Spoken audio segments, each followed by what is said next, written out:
Being a broker in New York City now with Mamdani, tell me how that's different or the same. It hasn't been that long where he's been in office, but obviously there's a lot of concern in the industry. So there has been an effect and a Mamdani effect. There's the Fair Act that went into effect last year, Yeah. which I don't understand who we helped, because everybody that was rational and that works in the industry was saying, look, that's going to directly affect rents. It's going to, we're going to see less inventory on the market. We're going to see higher prices. And that's exactly what happened. We see the effect of the Fair Act both on Charney's properties that we do leasing in, and also in just private owners that I service as their exclusive broker, Park Slope. We just rented a 2-bedroom, 2-bathroom for $69.95, when last year we rented them for like $5,700 without anything really changing. But there's less inventory, prices are higher, and the owners now have an expense that they need to recoup.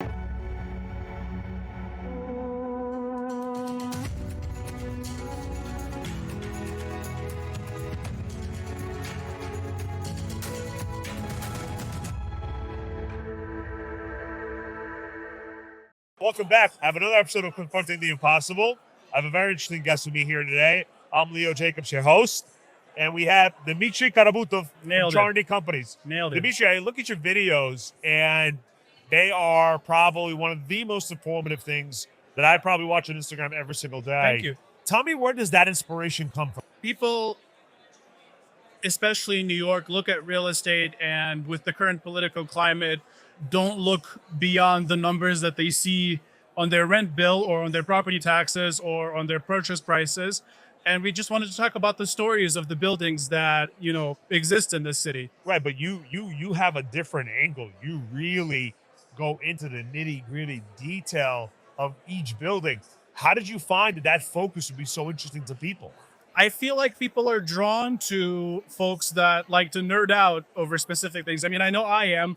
I follow different creators on TikTok or on Instagram that just geek out about something that they care about, whether that's music or crafts or something. If I find it interesting, I'm going to follow. And I thought that, So your craft is being a broker.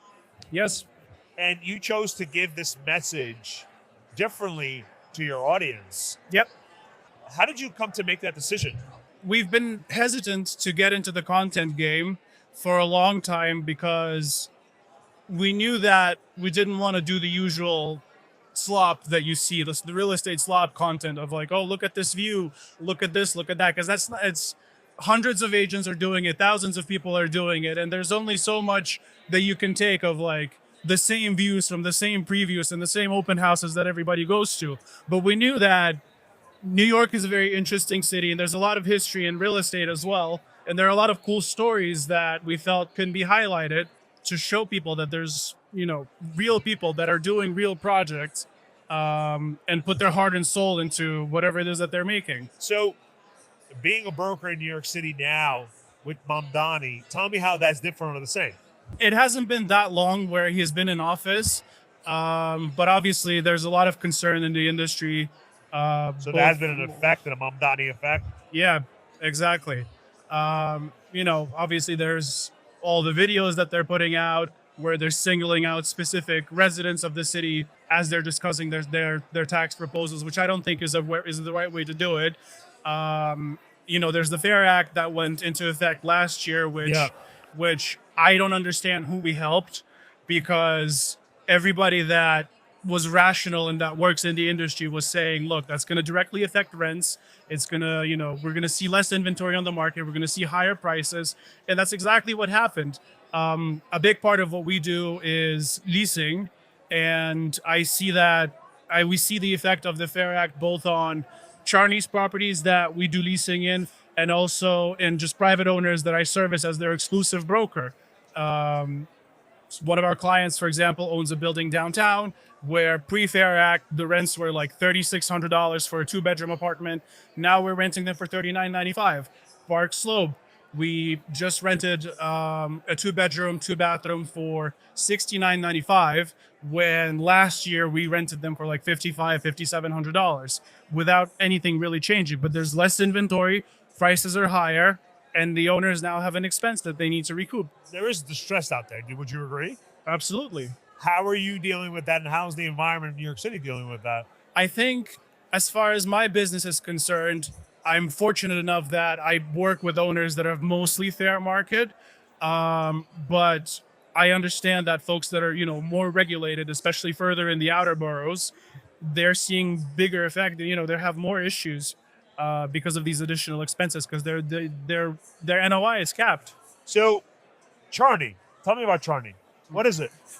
We're a vertically integrated firm. We do everything. As Sam says, we take a property through the entire process from acquisition to disposition. So we're our own contractor, we're our own property manager, we're our own brokers as well.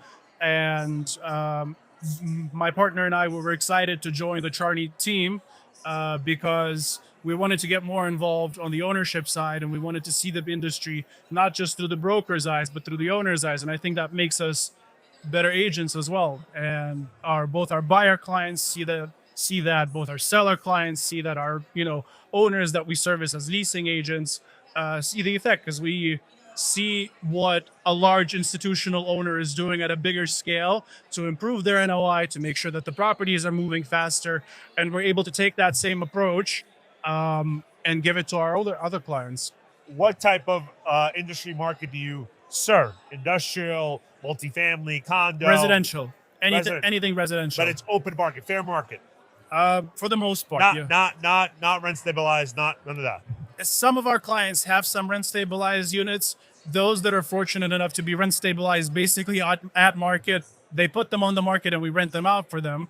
But some of our clients who own buildings in uptown Manhattan, for example, they're not renting those apartments out because they're not going to recoup the investment that they have to make. So has that been an effect on your stockpile? Of course, because I have less inventory to show, and that means that New Yorkers have access to fewer apartments. Well, why not just rent it just for renting it? I mean, are you going to rent the apartment and lose money out in it? Like, Why do you lose money? Well, because there's a lot of the rent stabilized or housing is in need of a lot of upgrades, because you might have had a tenant that lived there for 30 or 40 years or however long. And so before the owner is legally allowed to rent that apartment out again, they have to invest money into making sure that it's up to code. So there's plumbing that needs to be taken care of, electrical work that needs to be done. And there's a cap from the city on how much they can increase the legal rent by. So they know that if they're good at math, which most owners are, they know that they're never going to get the money back that they need to invest into the apartment to make sure that they're allowed to rent it. And so they're choosing to keep them vacant. So aren't you guys required by the law to actually make those repairs? Well, of course, an owner is required to make those repairs, but only if they want to rent the apartment out again. And if they don't, they can just sit on it. Yeah. What if the law comes out that you got to go and fix it? We'll see more distress. If the city forces owners to do that, and people will start spending money, I think more owners are going to be underwater. Now, I know in your social media you don't focus on distress, you focus on history. Any distress transaction you want to focus on, maybe in your social media? You think that would be interesting? It's something I'd love to talk about. It's just difficult. I find, from the stuff that I know about distressed assets, you really can't get into the nitty gritty if you don't have an owner that's willing to give their numbers up. And most owners are secretive, but if that's something that you're involved in and you might have a client that is open to talking about their situation publicly, I'm sure I'd love to talk about it. What do you think the audience would want to know about distress? I think that people don't know what they want to know because they don't understand the industry from our side. They only, like I said, they only see the news headlines, and they're terribly misinformed, and they don't know the actual problems that owners are facing. And that's why it's so easy to demonize property owners. So you've been at Charney for a while. Yep. What is your focus now other than brokerage and your purpose? We've kind of become jacks of all trades of all residential. And the focus is essentially to continue doing the same thing, service residential clients, whether they want to buy a building or they want to sell a building or they want to lease their apartments out. We're good at all of that. Do you have any formal education? I have a partial economics degree. Nice. And do you believe education is important in real estate, or is experience more important? I think that there's a need for both.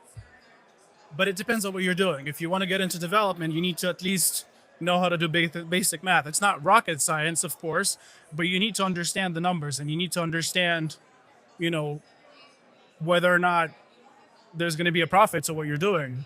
Is there going to be a fundamental change in the next 5 years in New York City? With I the people, with real estate? Tell me about that. I think that we have to wait and see. I think that it's going to be a question of whether these bigger players in the market that are now openly talking about their issues with the current administration, whether it's going to be all talk or if they're actually going to go and move to Miami or to Texas or to Tennessee. Because if it's all going to be all talk, then I'm sure we'll just have to wait and see what So the happens. statistics are not out yet. I don't think so. What is a quote that you stand by every day? Do unto others as you want them to do unto you. Why is that so important to know?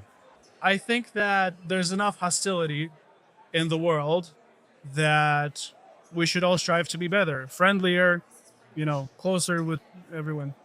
Very nice to meet you. I look forward to working with you. Likewise. And to another time at the Confronting the Impossible.